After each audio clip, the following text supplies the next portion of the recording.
Hey friends, it's Lil. Welcome back to my YouTube channel.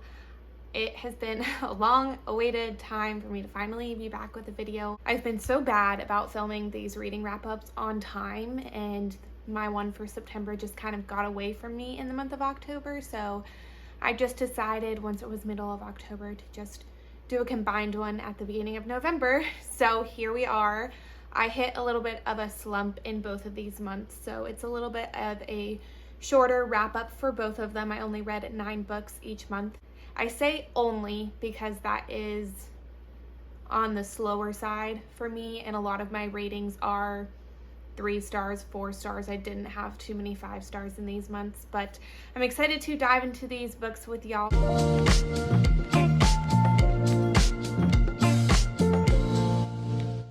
So we'll go ahead and start with my September reading wrap up. So my first book of September was an e-arc of Fear the Flames by Olivia Rose Darling.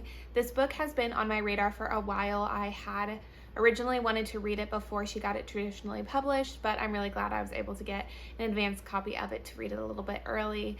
And I really did enjoy it. I ended up giving it 4 stars. It follows Elowyn. She's our main character. She is a princess who has been bonded to 5 dragons, but she was ripped away from them pretty early on.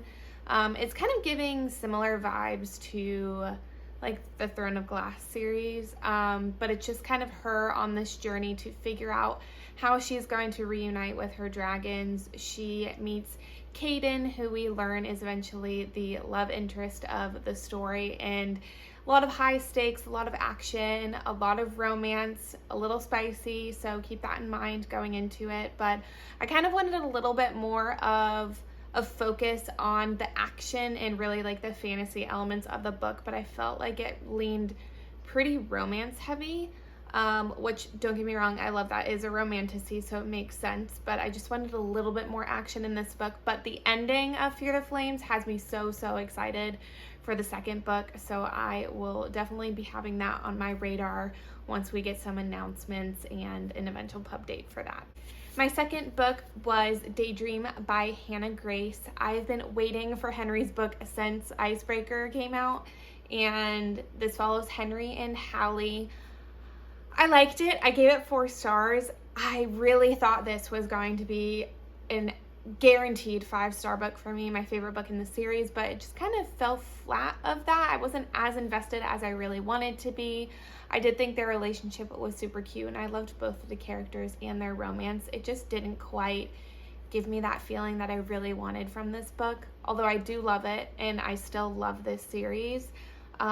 We'll be definitely super excited for an eventual announcement of the next book in the series, but for now, great solid read, 4 stars, happy with it, just really was expecting it to kind of be a standout for me this year. Next up, I read Wild Eyes by Elsie Silver. This one followed Skylar and West. This is a celebrity romance. He falls first. He's a single dad. So a lot of great tropes. I just didn't really love the execution of it. It didn't quite fit what I was kind of needing at the time. I thought the nickname was weird. I think it was Fancy Face was the nickname, which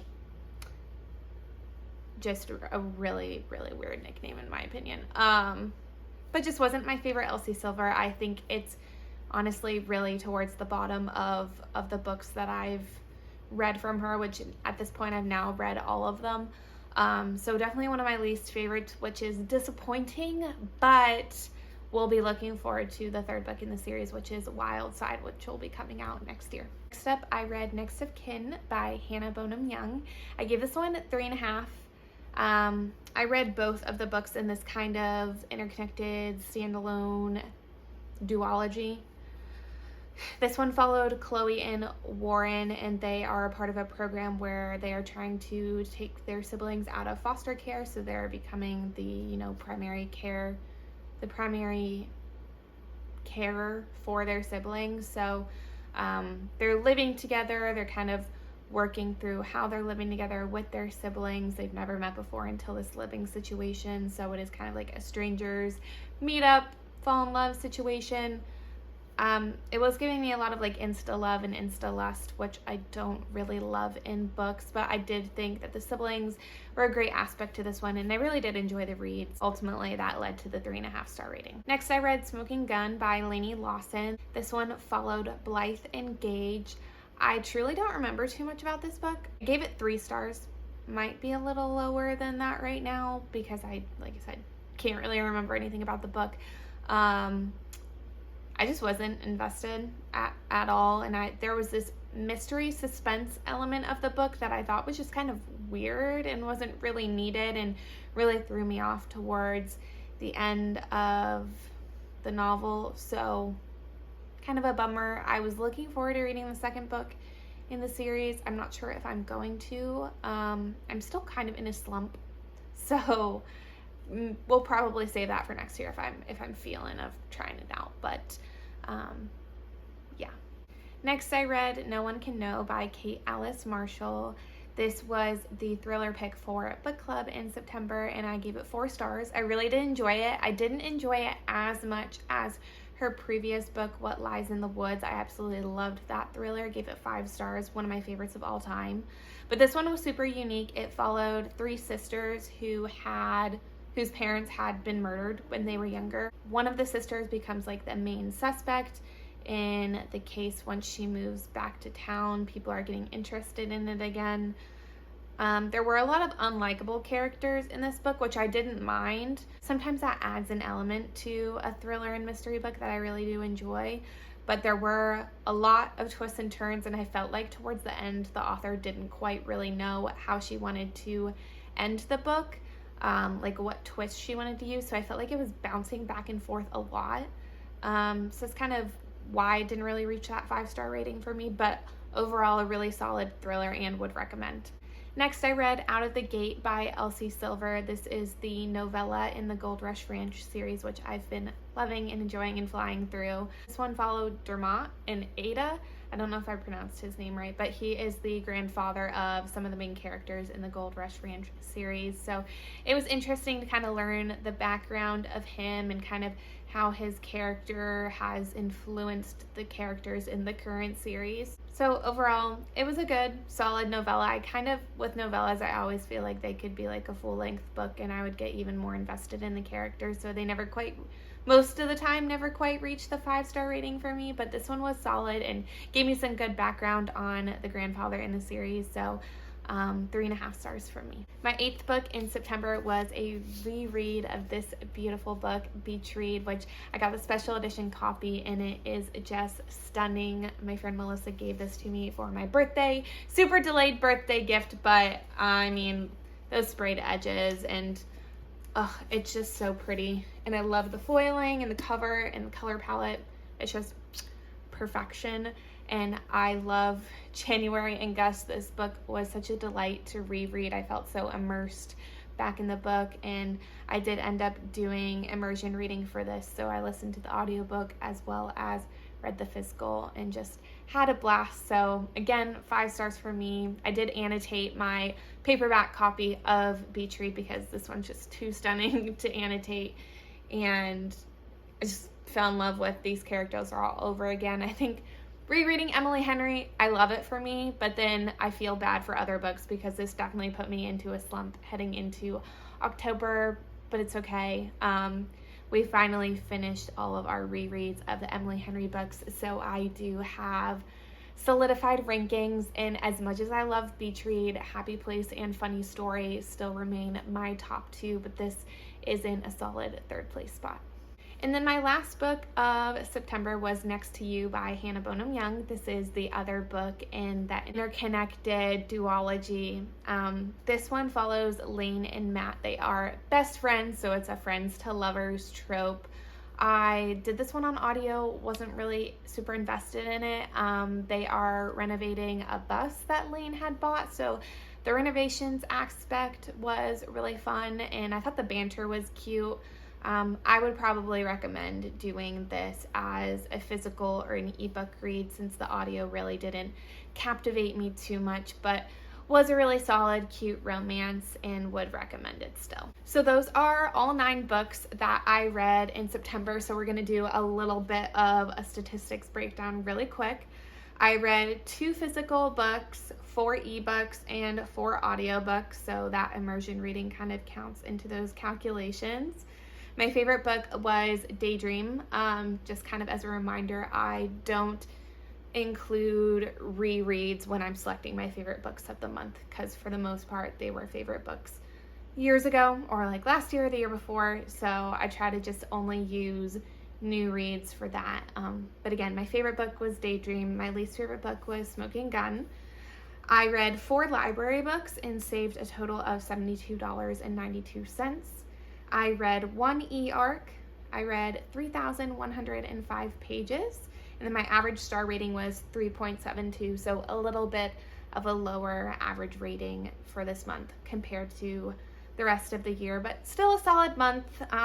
You can kind of see that towards the end of the year, I kind of hit reading slumps just because of the holidays and there's so many things going on. My attention's kind of directed elsewhere. So leave me some suggestions below on what you guys do when you're in a reading slump, because I've tried reading books by my favorite authors, but I feel like that just puts me in more of a slump. I've tried fantasy, I've tried romance. Right now I'm reading Quicksilver and I'm really enjoying it. It's kind of reminding me of ACOTAR, so I'm trying to read it a little bit slower so that I can really immerse myself in the book and hopefully get out of this slump. But leave me your suggestions below, because I will likely get into a slump again probably sometime soon, and we'll need those suggestions. So I'm gonna stop rambling now. And I feel like I'm talking so fast, so apologies, but we're gonna go ahead and move into my October reads. Okay, so October started off really strong with Phantasma by Kaylee Smith. I gave this book 4.5 stars, which is kind of crazy to me, but this was a really fun, like, paranormal romantasy book. It follows Ophelia and she enters this world of Phantasma. It's basically just a mansion that like just pops up randomly, but she enters Phantasma because she thinks her sister has gone there to win a prize of like getting money to pay off their mother's house, and their mother just died, and Ophelia has just learned that they're in a lot of debt. So Ophelia follows her sister into Phantasma, and the world of Phantasma takes course over the span of like 1.5 to 2 weeks. There's a bunch of challenges, there's high stakes, there's unlikable characters. If you like Fourth Wing, Hunger Games, Divergent, those vibes are kind of in this book too. And all the challenges center around the 9 levels of hell, which I think is super fun too. Just a unique little aspect. And I read this in the perfect month of October, so definitely recommend as like a fall cozy fantasy read.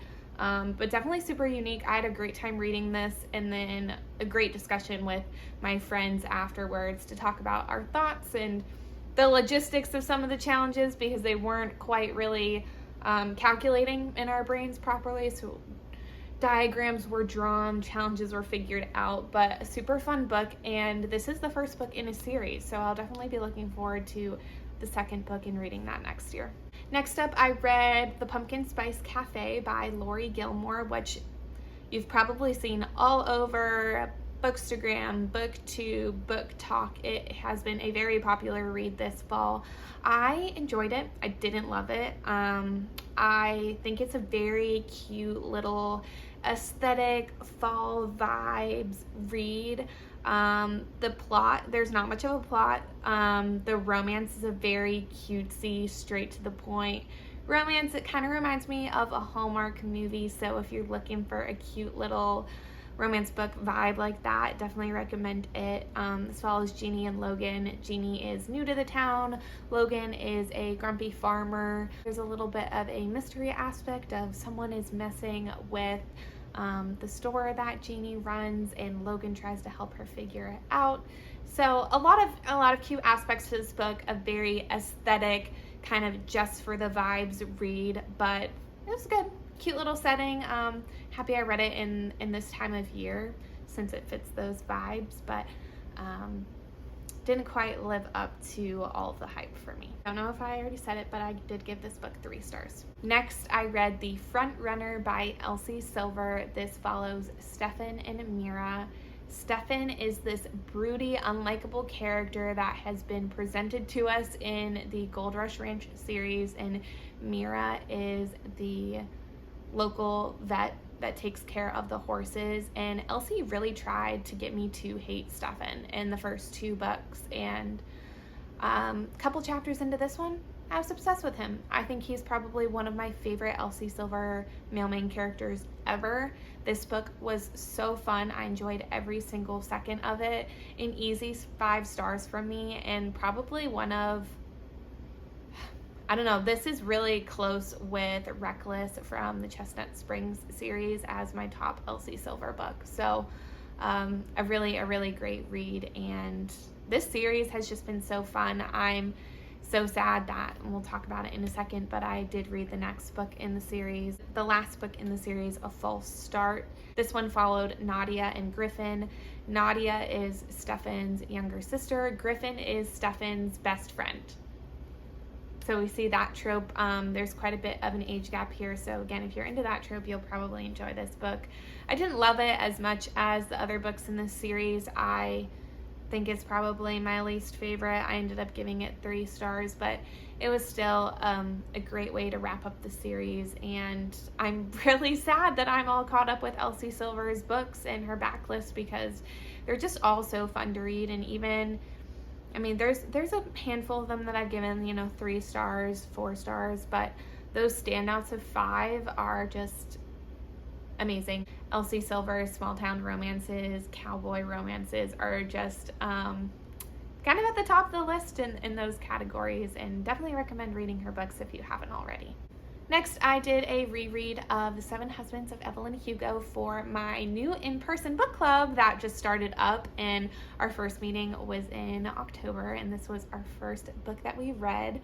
I did recommend this one because I feel like Taylor Jenkins Reid books can be for everyone. There's a little bit of romance thrown into this book, but it's not just a romance book. We have so many other fun elements of, it's kind of like a historical fiction. There's an interview aspect, storytelling aspect, and all the girls in book club loved it. I think everyone gave it 4 stars or higher. So a great first pick, and I really did enjoy rereading this book. Thought it was so fun to be back with the characters and kind of reread everything that Evelyn went through.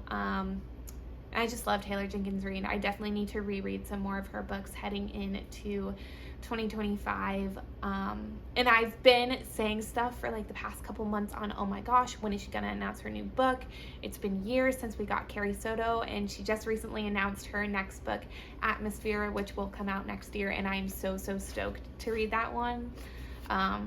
Getting off on a tangent, but loved my reread of 7 Husbands of Evelyn Hugo, and this again put me into another slump. So that's just great.